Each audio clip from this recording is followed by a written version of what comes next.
आपका ये बहुत हास्यास्पद है। ओवैसी और उसकी मानसिकता रखने वाले या जो भी ये भाषा बोल रहे हैं 100 करोड़ 15 करोड़ की, 15 करोड़ नहीं, जिस दिन एक भी हिंदू अपने पर आ गया उस दिन ये 15 करोड़ यहाँ नहीं दिखेंगे, हिंद महासागर में या बंगाल की खाड़ी में दिखेंगे, और ओवैसी और उसके अब्बा भी इसको रोक नहीं पाएंगे।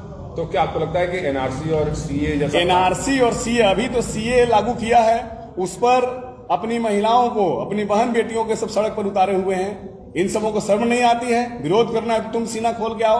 अपने घर की महिलाओं को तो सम्मान से घर में रखा जाता है। केवल एक कानून के भय से ये पूरा परिवार, पूरा घरबार आके सड़क पर आ गया है। जिस दिन हिंदू खड़ा हो जाएगा इनके खिलाफ, ये जी नहीं पाएंगे यहाँ। अरे मैं उससे बोलता हूं ओवैसी से कि तुम्हारे अब्बा, तुम्हारी अम्मी जब जाते हैं हज करने के लिए, वहां पासपोर्ट वीजा दिखाते कि नहीं दिखाते हैं? वहां तुम्हारे जो जीजा हैं, बहनोई तुम्हारे वहां बैठे हुए हैं दुबई में, अमीरात में, अरब में, वो वीजा तुम्हारे वीजा को आने देते हैं तुमको मूल्य। मैं इस ओवैसी को चैलेंज करता हूं, ये जो बोलता है कि हम कागज नहीं दिखाएंगे, कागज तो कब्र से निकल के उसका अब्बा भी दिखाएंगे। जो कागज नहीं दिखाएगा उसे भारत में नहीं रहने देंगे। चुनौती है।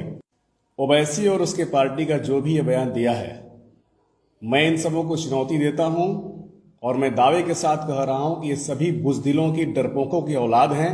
इनके पुरखे हिंदू थे, तलवार के डर से डर के मुसलमान बने, और आज इनकी कोई औकात में, कोई हिम्मत नहीं है। हम लोग तो गुरु गोविंद सिंह के उन साहबजादों के दीवाने हैं, फतेह सिंह और जोरावर सिंह, जिन्होंने औरंगजेब की तलवार से नहीं डरे, इस्लाम स्वीकार नहीं किए और बहादुरी के साथ दीवार में चिनवा देना पसंद किए। लेकिन ये सारे ओवैसी जो बोलता है, जो उसके वारिस पठान बोलता है, ये कमजोर, डरपोक, कायरों की औलादे ये सब हैं। दुर्भाग्य है कि इनके पुरखे हिंदू थे और आज ये मुसलमान बन के, मैं दावे के साथ कह रहा हूं, ओवैसी की पार्टी, ये सारे के सारे वही मुसलमान यहां भारत में रुके थे जो साजिश के तहत रुके थे 47 में, फिर से देश को बांटने के लिए, भारत पर इस्लामिक राज कायम करने के लिए। लेकिन मैं चुनौती देता हूं ओवैसी को, ओवैसी का अब्बा और उसका अब्बा जो कब्र में से भी निकल के आकर के भारत को अब कमजोर नहीं कर सकता है। और जो हिंदुत्व की ताकत है, मैं चैलेंज करता हूं, जिस तरीके से ओवैसी बोलता था ऐसे लोग बोलते थे, अयोध्या में राम मंदिर नहीं बनने देंगे, कश्मीर से 370 समाप्त नहीं होने देंगे, करके दिखाया। और आगे वो दिन आएगा जो पाकिस्तान जिंदाबाद ओवैसी की पार्टी के लोग बोलते हैं, उसी पाकिस्तान में भगवा फहराएगा।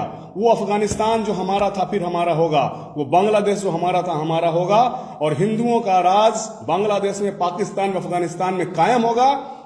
ओवैसी और उसके पार्टी, ओवैसी जैसे गद्दार, देशद्रोही, जो हिंदू द्रोही हैं, जो अपने पुरखों का अपमान करते हैं, जिनके पुरखे बुजदिल औरंगजेब को जजिया कर न दे सके, इसके लिए मुसलमान बन गए, यही आज हो कर रहे हैं। जहां ये अकेले रहते हैं मुल्ला, जिन बस्तियों में अकेले रहते हैं हिंदुओं की, जिन बस्तियों में, वहां कमजोर बन के रहते हैं, और जहां तादाद बढ़ती है हिंदुओं का जीना मुश्किल कर देते हैं। ऐसे कमजोर कायर लोग हमें चुनौती नहीं दे सकते हैं। और वो दिन आएगा, यहां पर जो बात करते हैं, भारत में भगवा लहरा रहा है, और जो भी हिम्मत कर रहा है भारत और हिंदू के खिलाफ बोलने का, हम उसको मटिया में। तो वारिस पठान पे जो उन्होंने कार्रवाई की है ओवैसी ने, वो ये कि सिर्फ मीडिया पर, ये ओवैसी की सब साजिश है। ओवैसी पूरी तरीके से पाकिस्तानी है, हिंदू विरोधी है, पूरी तरीके से देश विरोधी है। ये दुर्भाग्य है, हैदराबाद में न जाने कैसे लोग पैदा होते कि सांसद होके ये पार्लियामेंट में चला रहा है। ये देश का अपमान है, ऐसे लोगों को पार्लियामेंट से बाहर होना चाहिए। और मैं पूरे दावे और जिम्मेदारी के साथ कह रहा हूं कि ओवैसी जैसे मानसिकता रखने वाले लोगों के इरादे कभी भी सफल नहीं होंगे।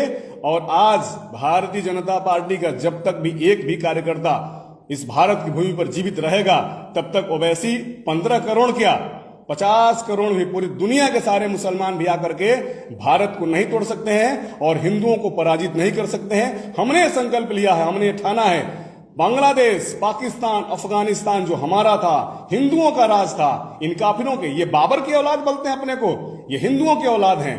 बाबर को ये बोलता है ओवैसी की जो मस्जिद डिमोलिश हुई, जहां जहां भी मंदिरों को तोड़ के मस्जिद बनाए गए हैं, वो दिन आएगा, उन सारे मस्जिदों को ढहा के हम मंदिर बनाएंगे। बिल्कुल बर्दाश्त नहीं किया जा रहा। आप देख रहे हैं कैसे 370 को हटाया गया, कैसे सीए लगाया गया, कैसे 3 तलाक खत्म किया गया, और हलाला को भी खत्म करने जा रहे हैं। जिस शरीयत का हवाला लेकर के ये अपनी बातों को मनवाने की कोशिश करते हैं, उस शरीयत में संविधान और मानवता के खिलाफ जो भी हैं, उसको हम समाप्त करेंगे और इनके मंसूबों को सफल नहीं होने देंगे। ओवैसी के जो नेता हैं उनका भी बयान इसके साथ ही आया था कि पूरा देश जो है वो कह रहा था कि चूड़ियों को आगे कर दिया, अभी तो शेरनियां आगे आई हैं तो इनके पसीने छूट रहे हैं सरकार के। ठीक है, जब शेर बाहर निकलेंगे तो क्या होगा? मैं तो इस उत्तर प्रदेश में बैठा हूं, जो इनके शेरनियों की औकात नहीं कही है कि उत्तर प्रदेश में एक धरना प्रदर्शन कर दें। यहां पर योगी जी की सरकार है और वो कड़ी कार्रवाई की है, घरों से निकाल के जेलों में डाले गए, पैसे वसूले जा रहे हैं। इनके आगे आने वाली 7 पीढ़ियों की रूह कांप गई है, औकात नहीं है इन अब्बाओं की कब्र से निकल के आकर आतंकवाद कर सकें। जी, तो क्या आपको लगता है कि ओवैसी या फिर जो उनके पार्टी के नेता हैं, इनका इलाज क्या है? इनका इलाज है, इनको भारत से निकाल करके और इनको भारत से बाहर किया जाएगा। भारत से इनको बाहर किया जाना है। अंतिम वही उपाय है कि जो भी साजिश के तहत 1947 में भारत में रुक गए थे कि हम फिर से भारत को तोड़ेंगे, उनकी साजिशों को हम सफल नहीं होने देंगे और मुंहतोड़ जवाब उनको दिया जाए।